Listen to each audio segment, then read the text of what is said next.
আহমদ ইবনে তুলুন একজনের নাম। এই গভর্নর এক মৌলবীর এসে 18 বছরে 18টা স্বর্ণের কি দিলেন, ব্যাগ দিলেন। ব্যাগ, প্রত্যেকটা ব্যাগের মধ্যে 1000 দিনার, অর্থাৎ 1000 তোলা স্বর্ণ। আপনারা আর আমারে 2-4 মিনিট সময় দিবেন তো ইনশাআল্লাহ? কে কে দিবেন আবার হাতুলে দেখান তো। আজকে সিলেট থেকে যাবো, আজকে ঢাকা যাবো না, আমার মন খারাপ হয়েছে। মসজিদ কাল দেখা যাবে বাড়াবাড়ি করো,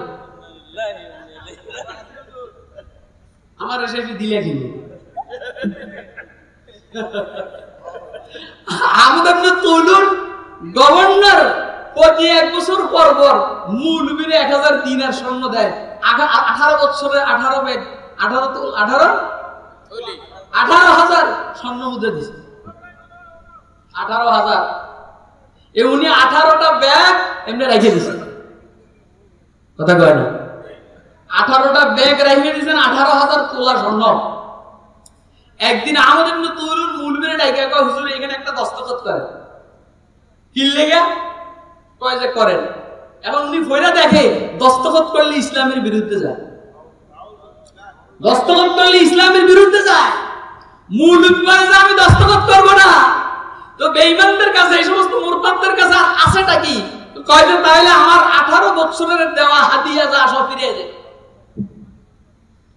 মৌলবী এখান থেকে গিয়া ওনার আলমারির থেকে 18,000 তোলা স্বর্ণ আইনা 18টা ব্যাগ ওই আগের সিল মোহর সহ ফিরে দিয়েছে।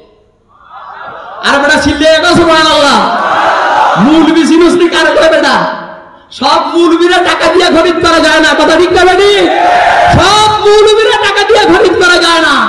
যাদেরকে টাকা দিয়ে খরিদ করা যায় এরা মৌলবী না। কথা কয় না? এজন্য আপনাদেরকে বলছি সব মৌলবীর পিছনে চলবেন না। এখন মৌলবীরা জিজ্ঞেস করছে অন্যরা, হুজুর ওই বেটা তো আহমদ ইবনে তুলুন তো শরম পেয়ে গেছে। আরে মৌলবীরা জিজ্ঞেস করলেন আপনি এগুলো খরচ করলেন না কেন? আমি এদের মানসিকতা জানি। এদের মানসিকতা হইলো এরা দিয়া খোঁড়া দিবে, নাহলে পরে ছাইয়া বলবে। কথা কয় না?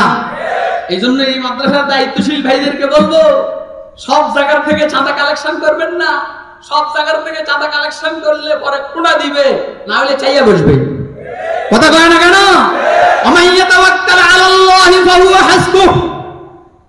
আল্লাহ বলেন, আমার আল্লাহ বলেন যে আল্লাহর উপরে ভরসা করবে, তাওয়াক্কুল করবে, ফাহুয়া হাসবুহু, আমি আল্লাহ তার জন্য যথেষ্ট। তোমার কইছে 3 জন।